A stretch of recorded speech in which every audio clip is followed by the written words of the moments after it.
साथियों नमस्कार। मैं संजय वर्मा, रिफ्लेक्सोकार्डियो न्यूरोथेरेपिस्ट। जैसा कि मैं इससे पहले भी काफ़ी वीडियो आप लोगों के बीच में स्वास्थ्य से संबंधित लेके आता रहा हूँ। आज फिर एक नए वीडियो के साथ आप लोगों के बीच में आया हूँ। इस वीडियो को अंत तक जरूर देखें, बहुत अच्छी जानकारी इस वीडियो में मिलेगी आपको।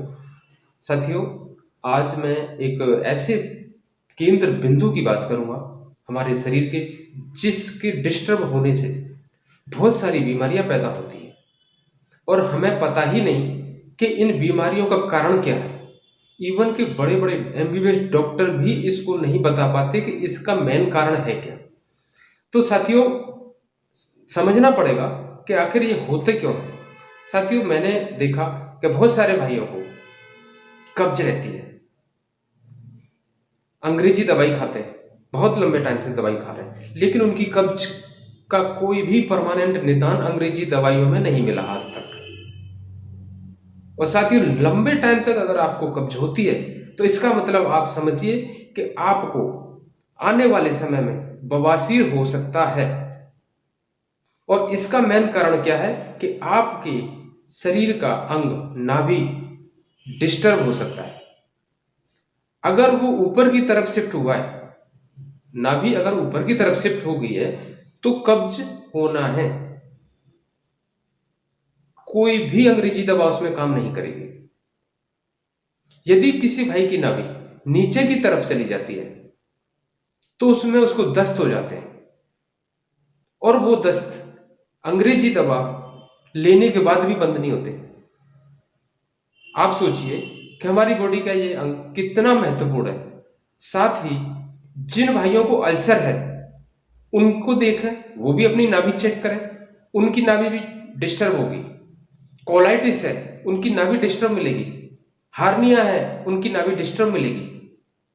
साथियों, मैंने अपने अनुभव में, अब तक के एक्सपीरियंस में ये पाया कि ज्यादातर 70 से 80% पेशेंट को नाभि डिस्टर्ब होने के कारण ये सारी बीमारियां तैयार हुई, जिसमें उन्होंने काफी समय तक दवाइयां खाई अंग्रेजी, और वो और ज्यादा समस्या खड़ी हो गई। तो साथियों, हमें इस पर पूरी तरह से सोचना होगा कि ये पॉइंट हमारे लिए बहुत ही महत्वपूर्ण है। साथियों देखिए, ज्यादातर हम देखते हैं कि मेडिसिन का सहारा बहुत अच्छा लगता है हम लोगों को। सर, मत लीजिए ज्यादा मेडिसिन, अपनी लाइफ को बर्बाद मत करिए। अपनी नाभि को स्वयं चेक करिए।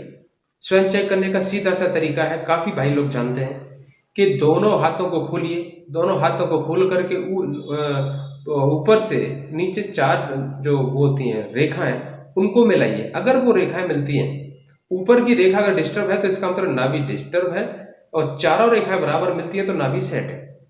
इसी तरह से दूसरा तरीका मैं और बता रहा हूं नाभि चेक करने का। देखिए, जमीन पर आप लेट जाइए। जमीन पर लेटने के बाद पाएंगे कि यदि आपके पैर का एक अंगूठा छोटा और बड़ा होता है तो आप निश्चित मानिए कि आपकी नाभि डिस्टर्ब है। यदि दोनों अंगूठे बराबर हैं तो आपकी नाभि सही है। तीसरा तरीका और बता रहा हूं मैं आपको। तीसरा तरीका यह है कि एक धागा लीजिए, धागा नाभि पर रखिए और एक पैर के अंगूठे पर ले जाइए सीधा, फिर दूसरे पैर के अंगूठे पर नापिए उसको। वहां देखना कि जिस तरफ लूज या टाइट होता है, इसका मतलब वहां भी नाभि डिस्टर्ब है। चौथा तरीका यह होता है कि नाभि पर धागा रखिए, धागा रखने के बाद निप्पल के पॉइंट पर रखिए, फिर लेफ्ट फिर राइट, जिधर भी अप और डाउन मिलेगा इसका मतलब आपकी नाभि वहां भी डिस्टर्ब है। साथियों, इन सारी बीमारियों की एक जड़ है नाभि।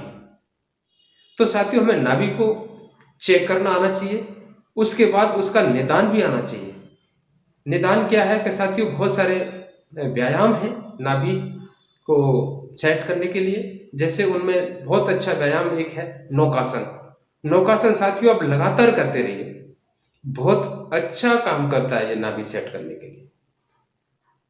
और साथियों, एक मैंने देखा है मोस्टली ज्यादातर के कुछ लोग तेल लगा करके जबरदस्ती करते हैं। देखिए, बहुत ज्यादा जबरदस्ती करने से अगर नाभि अपने जगह पर लाने का प्रयास करते हैं तो वो भी एक लॉन्ग टाइम तक उस जगह नहीं रहती।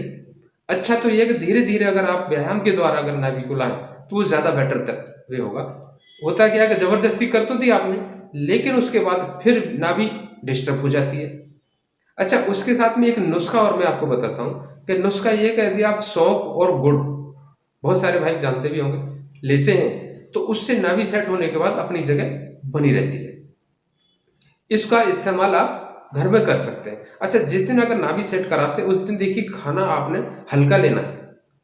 हल्के में जैसे आप दलिया ले सकते हैं, खिचड़ी ले सकते हैं, हैवी भोजन नहीं लेना। होगा क्या कि हैवी भोजन से फिर वही स्थिति, दर्द हो सकता है पेट में। ठीक है साथियों, इसी तरह से मैं बताना चाह रहा हूं कि इस पॉइंट को हमें ध्यान देना चाहिए, और इस पे सबसे पहले अगर ऐसी कोई दिक्कत है तो अपनी नाभि को चेक जरूर करना चाहिए। तो साथियों, ये जानकारी आपको कैसी लगी? अच्छी लगी हो तो इसको लाइक करिए, अगर अच्छी नहीं लगी हो तो डिसलाइक भी जरूर करिए, शेयर करिए, सब्सक्राइब करिए। अपना स्वास्थ्य का ध्यान रखिए। बहुत बहुत धन्यवाद देखने के लिए।